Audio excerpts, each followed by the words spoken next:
शादी के पहले से ही विभा को कपड़े धोने का बड़ा शौक था। कभी नल के नीचे तो कभी तालाब के पास। अरे मेरी नीली वाली लुंगी नहीं दिख रही है। विभा की अम्मा, कहाँ रखी है लुंगी? अरे वो तो विभा ने परसों ही धोकर रखी थी आपकी अलमारी में, देखो वहीं होगी। वो ना मैंने आज धो दी, मुझे लगा कि गंदी हो गई होगी। अरे कैसे गंदी हो गई थी, उसे तो मैंने पहना भी नहीं। हे भगवान, इस लड़की के कपड़े धोने की आदत से परेशान हो गया हूँ मैं। जितना तो घर में राशन नहीं आता, उससे कहीं ज्यादा डिटर्जेंट पाउडर का खर्चा है। इसकी शादी करवा दो, शादी जाए अपने घर में ही करे काम, फिर चाहे घर के कपड़े धोने हो या पूरे गांव के।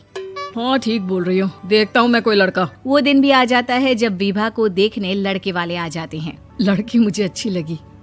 होने वाली सास कहती है, बेटी अगर कुछ पूछना है तो पूछ लो। वैसे तो हमारी लड़की बहुत ही शर्मीली है, जो बोल दो वो मान लेती है, इसे क्या पूछना होगा। अरे कैसी बात कर रही हो माँ, मुझे इन लोगों के घर रहना है, सवाल तो कई है। हाँ हाँ बेटा, पूछ लो ना, क्या पूछना है। आप लोगों के घर कपड़े कौन धोता है? सास का मुंह बन जाता है। देखो, अगर तुम ये कहना चाहती हो कि तुम्हें कपड़े धोने नहीं आते तो सुन लो, कपड़े मैं ही धोती हूँ, लेकिन तुम्हारे आ जाने के बाद मैं रुमाल तक नहीं धोऊंगी। अरे चुप रहना भाग्यवान, बहू बेचारी घर आई नहीं, उसे डराना शुरू कर दिया। वो क्या है ना बिटिया, अभी तक तो ये कल्लू की माँ ही धोती थी, लेकिन अब तुम्हारे पापा तो दहेज में वॉशिंग मशीन देंगे ही।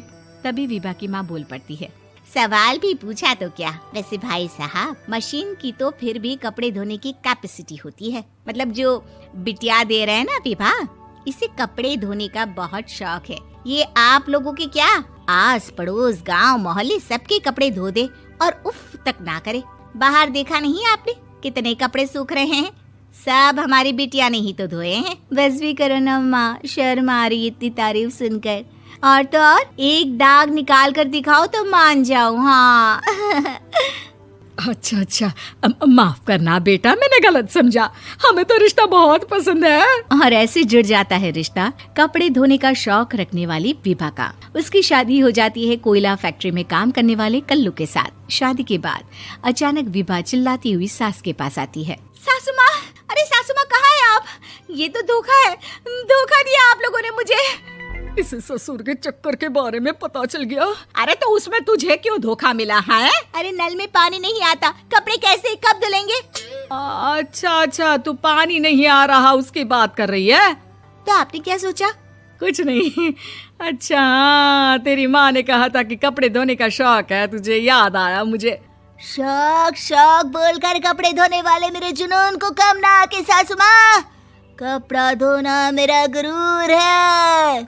तभी पति भी वहाँ आ जाता है। अभी मैंने इसे सनी देओल की फिल्म दिखाई है, उसी के डायलॉग मार रही है माँ। अच्छा सुन, साफ साफ बता रही हूँ, पानी सुबह 4 से 6 और शाम को 10 से 12 आता है, समझी? विभा टाइमिंग सुनकर हैरान हो जाती है। ये क्या भूतों का मोहल्ला है? सुबह 4 बजे उठकर कौन कपड़े धोता है? 4 बजे टंकी में पानी जाता है, फिर सारा दिन धोना ना, किसने मना किया? अरे कैसी बात कर रही हैं? 200 लीटर की टंकी में कितने कपड़े धो लूंगी मैं, सुबह ही उठ जाऊंगी मैं। अब क्या था, विभा सुबह 4 से लेकर रात के 12 बजे तक कपड़े ही धोती रहती। एक रोज सास पड़ोस से निकलकर कहीं जा रही होती है कि साथ वाली कहती है, हाँ कल्लू की माँ, जरा ये बताओ कि 2 साड़ी है, 2 ब्लाउज और एक पेटीकोट और एक नाड़े वाला लंबा कच्छा। हाँ तो?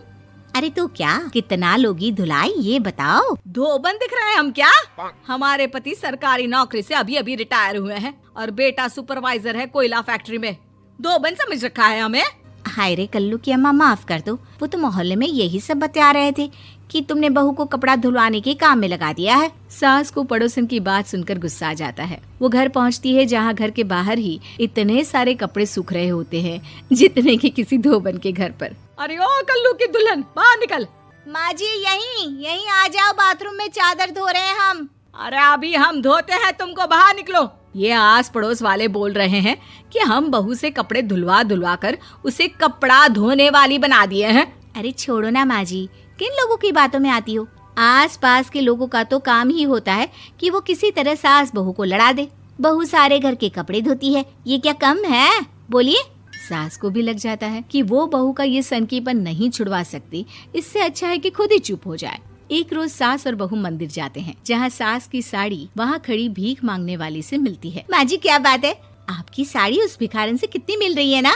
हाँ हाँ, देखो तो दोनों की साड़ी मिल रही है। क्या बात है कल्लू की अम्मा, तुम खुद को तो अफसर की बीवी बताती हो और ऐसी सिंपल सी प्लेन साड़ी पहनकर घूमती हो। सिंपल और प्लेन नहीं है ये साड़ी। तो क्या सोने के धागे से फूल बने हैं?